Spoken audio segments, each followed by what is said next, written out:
Master stroke की cover story में आज हम जम्मू कश्मीर को फिर से आतंक का गढ़ बनाने की साजिश का पर्दाफाश करेंगे। जम्मू कश्मीर के पुंछ में आज आतंकवादियों ने हमारे 5 जवानों को शहीद किया। 2 अलग अलग एनकाउंटर्स में सुरक्षा बलों ने भी 2 आतंकियों को ढेर किया। ये सबूत है घाटी में आतंकवादियों के फिर से सिर उठाने का। पिछले कुछ दिनों से आतंकी लगातार घाटी के अल्पसंख्यकों को निशाना बना रहे हैं या फिर सुरक्षा बलों पर हमला कर रहे हैं। यही नहीं, अब जो आतंकी वारदात अंजाम दी जा रही है उसमें आतंकवादियों ने अपनी स्ट्रेटेजी में भी पूरी तरह से बदलाव किया है। सिक्योरिटी एक्सपर्ट्स भी ये मान रहे हैं कि पाकिस्तान आतंकवाद का चाल, चेहरा और चरित्र बदलने की कोशिश में जुट गया है। सवाल यह है कि क्या अब जम्मू कश्मीर में तालिबान इफेक्ट नजर आने लगा है या फिर पाकिस्तान किसी नए ड्रामे का मंसूबा बना रहा है? इसका जवाब हमारी इस रिपोर्ट में मिलेगा। एक आतंकी ढेर, एक और आतंकी ढेर, 5 जवानों की शहादत। दरअसल जम्मू के पुंछ के सुरनकोट में सेना और आतंकियों के बीच जारी मुठभेड़ में 5 भारतीय जवानों ने शहादत दी है। कुछ ही देर के अंदर जम्मू कश्मीर के 3 अलग अलग इलाकों में हुई ये वारदात बताती है कि घाटी में आतंकवाद फिर सिर उठाने की कोशिश कर रहा है। आतंक के आका घाटी में एक बार फिर खून खराबे का नया दौर शुरू करने के लिए पूरी ताकत लगा रहा है। पुंछ में आतंकियों ने जिस कायराना तरीके से जवानों को निशाना बनाया, वो आतंकियों की बौखलाहट का सबसे बड़ा सबूत है। सेना को यह खुफिया जानकारी मिली कि पुंछ के सुरनकोट में कुछ आतंकी छिपे हुए हैं। इस जानकारी के आधार पर टीम ने पूरे इलाके की घेराबंदी कर सर्च ऑपरेशन शुरू कर दिया। ये सर्च ऑपरेशन जंगलों के बीच था। इसी का फायदा उठाकर आतंकियों ने घात लगाकर जवानों पर हमला बोला, जिसमें एक जेसीओ समेत 5 जवान शहीद हो गए। सर्च एंड कॉर्डन ऑपरेशन के दौरान जैसे ही भारतीय जवान उन आतंकियों को खोज रहे थे, आतंकियों ने अचानक से फायरिंग शुरू कर दी। इस फायरिंग में 5 भारतीय जवान, जिनमें से 1 जेसीओ और 4 जवान हैं, वो बेहद गंभीर रूप से घायल हो गए, जिन्हें वहां से उपचार के लिए निकटतम अस्पताल ले जाया गया। वहीं उपचार के दौरान इन 5 जवानों ने देश के लिए अपना सर्वोच्च बलिदान दिया। 5 जवानों की शहादत के बाद सेना ने सुरनकोट के जंगलों की घेराबंदी और कड़ी कर दी। वहां और जवान उतार दिए गए। अब मकसद है ऑन द स्पॉट शहादत का बदला लेना। आर्टिकल 370 हटाए जाने के बाद जम्मू कश्मीर में आतंक का तेजी से सफाया जरूर हुआ था, लेकिन इस साल बदली हुई रणनीति से आतंकवाद फिर पैर फैलाने की कोशिश कर रहा है। 2021 के इन 10 महीनों में घाटी में 103 आतंकी हमले हो चुके हैं, जिनमें 22 आम नागरिकों की मौत हुई है, जबकि 30 जवान शहीद हुए।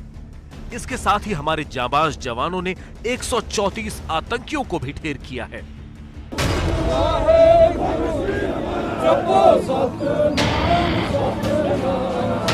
घाटी में आतंकवाद के 2021 के आंकड़ों का एक हैरान करने वाला पहलू ये भी है कि पिछले कुछ महीनों में वारदातें काफी बढ़ गई हैं। सवाल उठता है, आखिर क्यों? इसकी सबसे बड़ी वजह अफगानिस्तान में तालिबान राज मानी जा रही है। इसके साथ ही हाल ही में पाकिस्तान सेना में हुआ फेरबदल, आईएसआई के नए मुखिया की नियुक्ति को भी जम्मू कश्मीर में आतंकवाद में आई तेजी से जोड़कर देखा जा रहा है। हालांकि ये भी एक पहलू है कि सर्दियों के आते ही घाटी में आतंकी वारदात हमेशा से बढ़ती रही है। इस बात की आशंका पहले से ही जताई जा रही थी कि अफगानिस्तान की सत्ता पर अगर तालिबान का कब्जा होता है तो जम्मू कश्मीर में मिलिटेंट फिर सर उठा सकते हैं। तालिबान राज आए अभी 2 महीने भी पूरे नहीं हुए हैं। घाटी में हिंसा के आंकड़े तालिबान इफेक्ट को साबित कर रहे हैं। अफगानिस्तान में तालिबान के कब्जे के 57 दिन पूरे हो चुके हैं। तालिबान के आने के 57 दिन पहले घाटी में आतंक की 32 वारदातें हुई। और तालिबान राज आने के बाद 35 वारदात यानी 9% का इजाफा। इसी तरह नागरिकों की मौत के आंकड़े देखे जाएं तो तालिबान राज से पहले सिर्फ 6 नागरिकों की आतंकी वारदात में मौत हुई, जबकि तालिबान के आने के बाद घाटी में 11 नागरिकों की हत्या हो चुकी है। ये लगभग 83% का इजाफा है। जवानों के शहीद होने के आंकड़े में भी यही पैटर्न है। तालिबान राज से पहले 7 जवान शहीद हुए थे, जबकि तालिबान राज के शुरुआत होने के बाद अब तक 9 जवान शहीद हो चुके हैं। ये करीब 29% का इजाफा है। इन आंकड़ों से साफ होता है कि अफगानिस्तान में तालिबान के आने के बाद घाटी में आतंकी वारदात बढ़ रही है। पूंछ में 5 जवानों की शहादत के बाद पंजाब के पूर्व मुख्यमंत्री कैप्टन अमरिंदर सिंह ने भी यही बात कही। हमारा सबसे बड़ा डर सही साबित हो रहा है। पाकिस्तान प्रायोजित तालिबान के अफगानिस्तान में सत्ता में आने पर कश्मीर में आतंकवाद में तेजी आ रही है। घाटी के अल्पसंख्यकों को चुन चुन कर निशाना बनाया जा रहा है। अब सूरनकोट में 5 जवान शहीद किए गए। हमें इस खतरे से सख्ती से निपटना होगा। हालांकि अब तक कश्मीर में भले ही सीधे तौर पर तालिबान का दखल ना सामने आया हो, लेकिन माना यह जा रहा है कि अफगानिस्तान में तालिबान के आने से आतंकियों और उनके आकाओं के हौसले बुलंद हो गए हैं और आईएसआई इसका फायदा उठा रही है। तालिबान के साथ पाकिस्तान ने एक अंडरस्टैंडिंग की थी कि उनकी सपोर्ट के लिए उनको वापस कश्मीर को जलाना है। इसको लिए मद्देनजर रखते हुए तालिबान को अब पाकिस्तान कोशिश कर रहा है कि आतंकी हमले कश्मीर में बढ़े। अफगानिस्तान में तालिबान के आने से जब आतंकियों के हौसले बुलंद हुए तो उसने जम्मू कश्मीर में खून खराबे का नया ब्लूप्रिंट तैयार किया। उसने आतंक की पहचान, उसका टारगेट और उसका तरीका तीनों ही बदल दिए और जम्मू कश्मीर में आतंकी अब इस नए ब्लूप्रिंट पर आतंकी वारदातों को अंजाम दे रहे हैं। घाटी में आतंक का जो नया ब्लूप्रिंट तैयार हुआ है, उसमें पाकिस्तान ने 1990 के दशक के आतंकी फॉर्मूले को ही नया रूप दिया है, लेकिन रणनीति बिल्कुल बदली हुई है।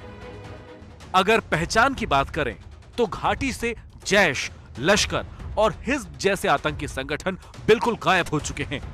उनकी जगह टीआरएफ यानी द रेजिस्टेंस फ्रंट और यूएलएफ यानी यूनाइटेड लिबरेशन फ्रंट ने ले ली है।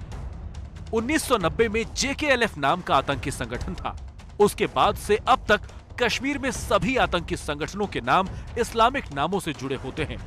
ये पहली बार है कि गैर इस्लामिक नाम दिया गया है। टारगेट की बात करें तो अब आतंकी कश्मीर में दूसरे राज्य से आए लोगों को निशाना बना रहे हैं। इसके अलावा घाटी में बसने वाले अल्पसंख्यक, खासकर कश्मीरी पंडित और सिख उनके टारगेट पर हैं। इसके अलावा आतंकी राजनीतिक जीवन से जुड़े लोग, सरकारी सेवाओं में लगे लोगों को भी निशाना बना रहे हैं। इसके साथ ही उनके काम करने का तरीका भी बदला है। जो आतंकी पहले AK-47 जैसे बड़े हथियार इस्तेमाल करते थे, वो अब पिस्टल जैसे छोटे हथियारों से वारदात को अंजाम देते हैं।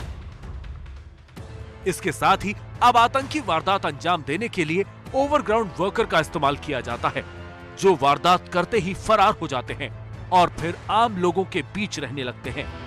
ऐसा करने से सुरक्षा एजेंसियों के लिए इन्हें पकड़ना मुश्किल हो जाता है। आतंकी आजकल ओवरग्राउंड वर्कर्स को इसलिए यूज कर रहे हैं कि वो ये पोर्ट्रे करना चाहते हैं कि पब्लिक हमारे साथ है और उनको पब्लिक की मास सपोर्ट है। तो जब ओवरग्राउंड वर्कर्स को यूज किया जाता है टारगेट करने के लिए, जैसे कि इन्होंने किया, टीचर्स को हिट किया। पाकिस्तान आतंकी रणनीति बदलकर अपने कई मंसूबे पूरे करना चाहता है। आतंकी संगठनों को गैर इस्लामिक नाम देकर वो दुनिया में ये साबित करना चाहता है कि ये कश्मीर के लोगों का संगठन है और उससे पाकिस्तान का कोई लेना देना नहीं।